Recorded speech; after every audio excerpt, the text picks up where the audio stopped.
Hello दोस्तों, कैसे आप लोग? उम्मीद करता हूँ आप लोग अच्छे होंगे।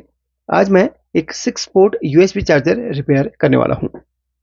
इस यूएसबी चार्जर का उपयोग मोबाइल रिपेयरिंग वालों के यहाँ ज़्यादा होता है, क्योंकि मोबाइल रिपेयरिंग में सबसे इम्पोर्टेंट टूल कहा जाता है इसे। इसी के द्वारा मोबाइल के एम्पियर की जाँच की जाती है, मोबाइल कितना एम्पियर ले रहा है, उसी के हिसाब से मोबाइल को फ़ॉल्ट का पता लगाया जाता है। हालाँकि ये तो अलग सेक्शन हो गया, बट आज मैं आपको रिपेयर करना सिखाऊँगा। अगर मोबाइल रिपेयरिंग वालों के पास ये खराब कंडीशन में है, तो उसको आप इजीली रिपेयर कर सकते हैं। तो चलिए स्टार्ट करते हैं। तो मैं इलेक्ट्रिकल इंजीनियर होने के साथ-साथ मोबाइल रिपेयरिंग का भी काम करता हूँ। तो मेरे पास ये चीज़ें लगभग आती रहती हैं और मैं काफ़ी भाइयों का रिपेयर करके भी दे चुका हूँ। तो ये वाला यूएसबी चार्जर मेरे पास काफ़ी टाइम से है। इसी में मैंने आपको एक रिपेयरिंग का वीडियो पहले बनाया था। वो एक अलग तरीका था। आज मैं आपको एक अलग तरीके से बताऊँगा। तो चलिए स्टार्ट करते हैं। तो इसको देखिए, यहाँ पर अगर ये चिपका हो तो हल्का-सा कटर की हेल्प से काट के या हल्का हीट करके इसको पीछे का निकाल लीजिएगा ढक्कन। और ये इसका मेन सर्किट है और फ्रंट में इसका ये आपका ये कार्ड है, जिसमें अलग-अलग आउटपुट के लिए यहाँ पर दिया गया है। बाकी ये खराब बहुत कम होता है, ना के बराबर। 100 में से 1 या 2% हो सकता है खराब हो, बट ज़्यादातर खराबी अपनी सप्लाई से आती है, एसएमपीएस से आती है या इसके सर्किट से आती है। अब यहाँ पर होता क्या है कि सर्किट में ज़्यादातर खराबी इसमें कहाँ-कहाँ से आती है वो मैं बता देता हूँ। एक तो इसके मेन पावर सप्लाई में मेन आईसी से आती है और दूसरा इसके आउटपुट में यानी कि सेकेंडरी सेक्शन के इन डायोड से आती है, जो कि ओवरहीट होकर खराब हो जाते हैं। बट इनमें डायोड की प्रॉब्लम नहीं है, इसमें है मेन आईसी का प्रॉब्लम। मैंने आपको बहुत पहले एक वीडियो बना के दिखाया था कि इसकी आईसी का प्रॉब्लम को कैसे फाइंड किया जाता है। तो यहाँ पर मैं आपको नॉर्मली बता देता हूँ कि यहाँ पर अ, इतना सेक्शन आप देख लीजिएगा। इतना सेक्शन जो है या मेन इसके ट्रांसफार्मर को पकड़ लें। ट्रांसफार्मर के इस तरफ का जितना सेक्शन है ये आपका प्राइमरी के अंदर आता है, इधर का आपका सेकेंडरी के अंदर आता है। या ये पार्ट आप देख लें इतना, ठीक है, ये सेपरेट कर रहा है इसको। ये पूरा पार्ट इतना अलग है, ये सेकेंडरी का पार्ट है, ये प्राइमरी का पार्ट है। इतना इतना प्राइमरी का पार्ट है। यहाँ से वोल्टेज इनपुट होता है और वोल्टेज जब पहुँचता है तो यहाँ से फिल्टर होते हुए, कॉइल से फिल्टर होते हुए इस रेक्टिफायर पे पहुँचता है। इसमें इस टाइप का रेक्टिफायर डायोड लगाया गया है और ये एसी को डीसी में बदलता है और उसके बाद ये जाता है कैपेसिटर पे। कैपेसिटर इसको फिल्टर करता है और प्योर डीसी बनाने में इसकी हेल्प करता है। उसके बाद ये सीधे जाता है अपना इस मेन आईसी पे, जो उसको स्विचिंग करवा के ट्रांसफार्मर को देता है और ट्रांसफार्मर क्या करता है, स्टेप डाउन करके यहाँ पर सेकेंडरी में भेजता है। फिर फिल्टर होके ये यहाँ पर 5 वोल्ट बन के मेन कार्ड में इन इस और इसके थ्रू पहुँचता है मेन कार्ड पे और वो चालू होता है। तो यहाँ पर क्या होता है, मेन प्राइमरी सेक्शन में नॉर्मली आपको क्या-क्या चेक करना होता है। यहाँ पर इनपुट है, यहाँ पर एक ये आपका फ्यूज है, बॉक्स टाइप फ्यूज है, ये चेक करना होता है। फ्यूज बिल्कुल सही कंडीशन में इसमें है। उसके बाद एक कॉइल चेक करनी है। सब कुछ बारी-बारी से हमने चेक किया और लास्ट में इसमें खराबी जो निकलती है वो निकलती है आईसी का। इसका फर्स्ट पार्ट भी आप देख सकते हैं, जिसमें मैंने आपको अलग तरीका बताया था। अभी जो मेन आईसी है ये ईजिली मिलती नहीं है। आप कहीं भी मार्केट में ढूँढने चलें तो बहुत सारे ऐसे सर्किट हैं जिनकी आईसी तो मार्केट में उपलब्ध है ही नहीं। उसके लिए भी एक जुगाड़ बनाया गया है। जब आपकी मेन आईसी खराब हो जाती है और उसकी जगह पे आपको एसटीआर मॉड्यूल लगाना होता है। एसटीआर मॉड्यूल कई प्रकार के हैं, जिनमें जो लेटेस्ट है वो 5 वायर एसटीआर मॉड्यूल है और इस तरीके के 4 वायर एसटीआर मॉड्यूल है। इसको 29.5 एसटीआर मॉड्यूल कहा जाता है। तो 29.5 इसका मॉडल नंबर होता है, ठीक है। तो 29.5 के नाम से ये फेमस एसटीआर मॉड्यूल होता है। इसमें आपको 4 वायर देखने के लिए मिलती हैं और एक 5 वायर एसटीआर मॉड्यूल आता है। उसके कनेक्शन थोड़े से हार्ड होते हैं, लेकिन हाँ, उसके कनेक्शन अगर आपके पास सीख जाए तो बहुत आसान होता है। अच्छा, वो जो एसटीआर मॉड्यूल होता है वो कम पावर वाली सप्लाई में यूज होता है और ये क्या होता है, हाई पावर वाली। अगर थोड़ा सा ज़्यादा पावरफुल आपकी सप्लाई है तो वो एसटीआर मॉड्यूल न लगा के आपको ये लगाना पड़ता है, अगर वो ज़्यादा हीट हो रहा है इस कंडीशन में। तो इसके सिंपल कनेक्शन होते हैं। चलिए समझाता हूँ।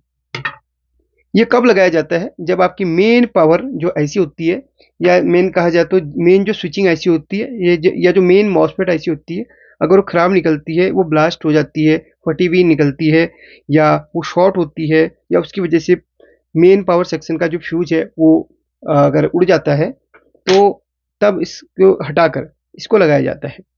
तो ये बहुत ही अच्छा ऑप्शन होता है।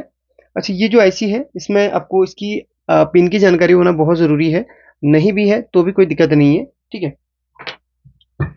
इसके बारे में और डिटेल से आपको जानना है तो एक वीडियो का लिंक आपको मैं कमेंट बॉक्स में दे दूंगा। इसके बारे में आप अच्छी तरीके से समझ जाएंगे उस वीडियो को देख के कि इसकी आईसी खराब है या नहीं, कैसे जांचनी है, ठीक है। क्योंकि मैं दोबारा रिपीट नहीं कर पाऊंगा, हालांकि मैंने समझा दिया। अब इसके कनेक्शन आपको समझा देता हूँ सिंपल तरीके से। सबसे पहले तो आपको आईसी को बाहर निकाल के रख देना है, क्योंकि इस आईसी को निकालना जरूरी है। अगर शॉर्टिंग कंडीशन में हो तो सर्किट में शॉर्ट सर्किट बनाएगा।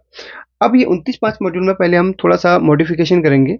मॉडिफिकेशन करना क्या है, इसमें जो 2 वायर यहाँ पर लगी हुई है, इनको यहाँ से हम डीशोल्डरिंग कर लेना है, या इनको यहाँ से हटा लेना है। चलिए यहाँ से इसको मैं हटा लेता हूँ। कुछ इस तरीके से हमने इसको हटा लेना है। अच्छा, एक चीज़ मैं आपको बताना चाहूँगा, अगर आप मेरे चैनल पर बिल्कुल नए हैं और अगर आपको मेरी वीडियो पसंद आती है तो वीडियो को लाइक ज़रूर करना। अगर चाहे तो आप सब्सक्राइब भी कर सकते हैं, वो आपकी मर्जी है, करें ना करें, बट लाइक ज़रूर करना वीडियो को। आप मेरी वीडियो कहाँ से देख रहे हैं ये कमेंट करके ज़रूर बताइएगा। अच्छा, यहाँ पर ये 2 वायर मैंने निकाल दी हैं, ठीक है। अब साथ में मुझे करना क्या है, इसमें एक कंपोनेंट है जिसको ऑप्टो कपलर कहा जाता है। ये फीडबैक सेक्शन में यूज होता है। इस कंपोनेंट के बिना फीडबैक असंभव है। तो यहाँ पर क्या करना है, इसकी 2 पिनों को बाहर निकालना है। तो इसमें एक डॉट वाला पॉइंट दिख रहा है, डॉट, उसको 1 नंबर की पिन कहा जाता है। इसके जस्ट बगल में 2 नंबर की पिन। तो इन दोनों को हम बाहर उठा लेंगे कुछ इस तरीके से। पूरा बाहर नहीं निकालना, सिर्फ इसकी 2 पिनों को ऊपर को उठा लेना है कुछ इस तरीके से। ये देखिए, कुछ इस तरीके से हमने 2 पिनों को इसके ऊपर उठा लिया है, कुछ इस तरीके से सर्किट से बाहर निकाल के। अब जो 2 वायर हमने निकाली थी वो इसमें इन पिनों पे या इन पॉइंट पे कनेक्ट कर लेना है। तो येलो वाली हम कर देते 1 नंबर के पिन पे, और ये ब्लू वाली है उसको हम 2 नंबर की पिन पे। डॉट वाली जो है 1 नंबर की पिन होती है, उसके जस्ट बगल वाली 2 नंबर की पिन या पॉइंट होते हैं। थोड़ा सा इसमें गैप छोड़ देंगे, बिल्कुल सटा के नहीं रखना। तो ये काम अपना हो गया, इसको रखते हैं साइड में। अब समझेंगे इसको। यहाँ पर क्या होता है, जो आईसी लगी होती है, या जो अगर आईसी ना हो तो कोई ट्रांजिस्टर हो या फिर कोई मॉसफेट हो, तो उसमें एक ड्रेन की पिन होता है। आईसी होगी तो उसमें ड्रेन की पिन जरूर होगी। ड्रेन की पिन को सबसे पहले हमें फाइंड आउट करना है। तो यहाँ पर इसमें ड्रेन की पिन को कैसे फाइंड आउट किया जाता है वो थोड़ा सा मैं आपको बताऊंगा। आपके पास एक मल्टीमीटर होना जरूरी है। मल्टीमीटर तो होगा ही, क्योंकि रिपेयरिंग का काम आप कर रहे हैं। कैसा भी हो चलेगा। इसको आप कंटिन्यूटी मोड में रख दे तो बेहतर होगा।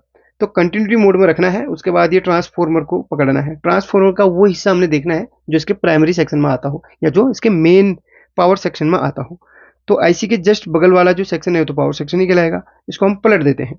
ट्रांसफॉर्मर क्या होता है अपना, यहाँ पर देखो ट्रांसफॉर्मर क्या होता है। ये 2 वाइंडिंग आपकी सेकेंडरी में या आउटपुट सेक्शन में लगती है, और इस तरफ भी आपको 2 वाइंडिंग मिलेंगी। मतलब 4 पिनें आपको मिलेंगी। 2 फीडबैक के लिए इस्तेमाल होती है, 2 मेंस के लिए इस्तेमाल होती है, ठीक है। मेन इस तरफ आपको ढूंढना है जिस तरफ इसका मेन पावर सेक्शन है। तो ये ट्रांसफॉर्मर की 1 2 3 4 ये लेग हैं। ध्यान से देखो, 1 2 3 4 ये लेग हैं। अब ये चारों लेग में क्या होता है, 2 2 के पेयर होते हैं। तो देखना इसके साथ कौन सा कनेक्ट है वो देखेंगे हम। ये कनेक्ट है, और इसके साथ अदर कोई कनेक्ट नहीं होगा। इसके साथ सिर्फ यही कनेक्ट है। किसी किसी में इसके बगल वाला भी होता है, वो जरूर देख लेना कंटिन्यूटी किस में आ रही है। इसमें आ रही कंटिन्यूटी, ठीक है। इसके बाद इसको, ये देखिए, इसका इसमें कंटिन्यूटी आनी चाहिए। इसका मतलब है कि 2 के इसका पेयर, इसका जो स्टार्टिंग पॉइंट और एंडिंग पॉइंट ये है, इसका स्टार्टिंग और एंडिंग पॉइंट ये है, ठीक है। इसमें क्या होता है ना, वाइंडिंग है, वाइंडिंग की वायर यहाँ से स्टार्ट हुई और यहाँ पे एंड हुई, या फिर यहाँ से स्टार्ट हुई यहाँ पे एंड हुई। मतलब यहाँ से इसमें, यहाँ से इसमें। तो 2 के इसमें पेयर है, 2 जोड़े इसके अंदर हैं। ये सीधी सी बात हमने समझा दी। अब हमें इसमें फीडबैक वाला कौन सा है वो, और मेन कौन सा है वो हमें पहचानना है। जो इसकी मेन वाइंडिंग है उसको पहचानना है। तो मेन वाइंडिंग जो होती है आपकी, वो जो मेन कैपेसिटर है, बड़ा वाला कैपेसिटर, उससे जुड़ी होती है। मैं आपको समझाता हूँ। ये इसके बड़े वाले कैपेसिटर मेन कैपेसिटर है। इसका पॉजिटिव वाला कैपेसिटर का पॉजिटिव वाला ये है, ठीक है, ध्यान रखना ये वाला है। तो ये कहाँ से कनेक्टेड है वो देखते हैं।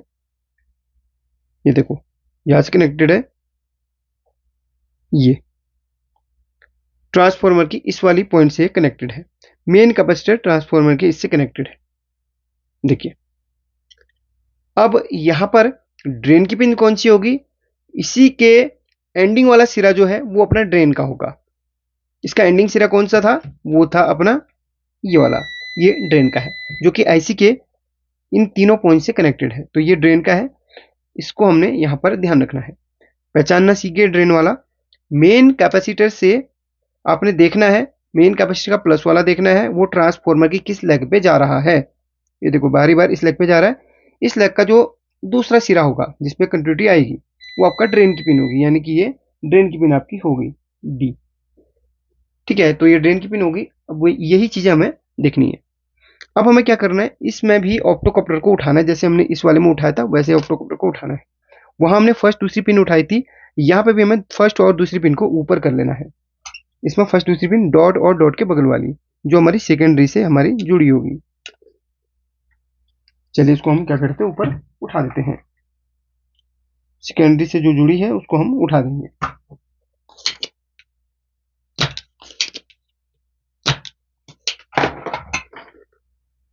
तो ये ऑप्टोकॉप्लर को हमने ऊपर कर लिया है, इसका इधर पे कोई काम नहीं है।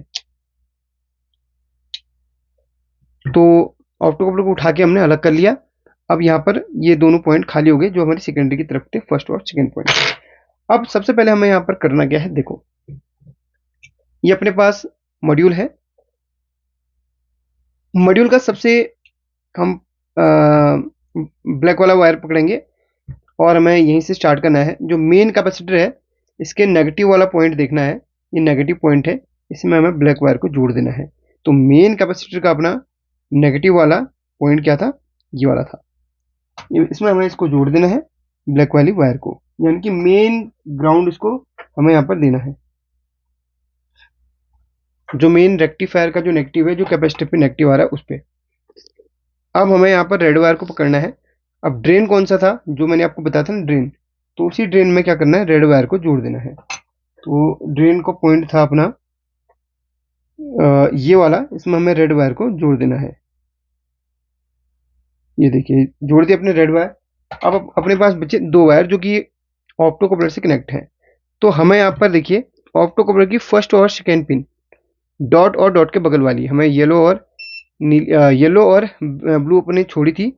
तो डॉट वाली जो है अपनी फर्स्ट लेग है, तो ये येलो वाली है। तो वहां पर हम क्या करेंगे, यहाँ पर इस पॉइंट में हमें क्या करना है, इसको तो हमने ऊपर उठा दिया, इसका कोई काम नहीं। इसमें हमें फर्स्ट पॉइंट कौन सा था अपना, फर्स्ट पॉइंट ये वाला था। तो इसमें हमने येलो वायर को यहाँ पे जोड़ देना है। जो फर्स्ट पॉइंट है इसमें हमने येलो जोड़ देना है। तो फर्स्ट पॉइंट इसका ये है, इसमें हमें येलो इस तरीके से, चलिए यहीं से हम डालते हैं येलो को और यहाँ पर हम सोल्डिंग कर देंगे। बस इतना इसका कनेक्शन होना है।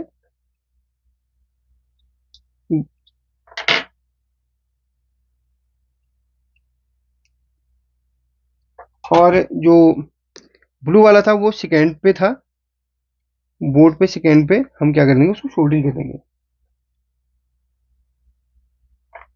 तो इसके कनेक्शन हो चुके हैं। एक मिनट, थोड़ा सा वायर हिल गई, थोड़ा सा यहाँ पर इसमें पॉइंट टच हो गए, तो इनको सेपरेट कर देते हैं। ध्यान रखना कनेक्शन में कोई भी गलती ना हो। तो ये हो चुके कनेक्शन, फर्स्ट और सेकेंड देखते हुए हमने कनेक्शन कर दिए हैं। और यहाँ पर जो ऑप्टोकॉप्लर रहेगा वो उठा हुआ रहेगा, इसके कोई भी काम नहीं है इधर पे। ठीक है, आप चाहे तो हल्का सा इसको फोल्ड कर सकते हैं। तो देख लेना फर्स्ट और सेकेंड पिन हमने जैसे हमने इधर पे वो करा था वैसे हमने वहाँ पे कनेक्शन कर लेना है।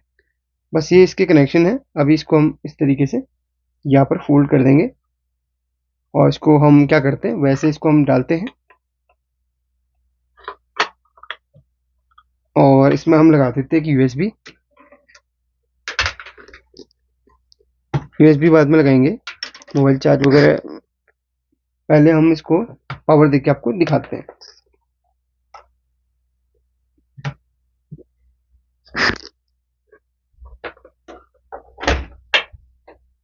तो पावर दे दिया है और ये ऑन हो चुका है। सामने देखो ये चालू हो चुका है। तो मॉड्यूल आपका इस तरीके से काम करता है। जो 5 वायर वाला होता है मॉड्यूल, वो थोड़ा सा हीट हो सकता है लोड पे, बट ये वाला लोड पे हीट नहीं होता है, क्योंकि ये बना ही मेन पावर वाले सर्किटों के लिए है। तो इस तरीके से इसके कनेक्शन हमने कर लिए हैं। एक बार मैं कुछ चार्ज वगैरह करके आपको दिखाने की कोशिश करता हूँ। चलिए एक मोबाइल है मेरे पास, इसको चार्ज कर लेता हूँ।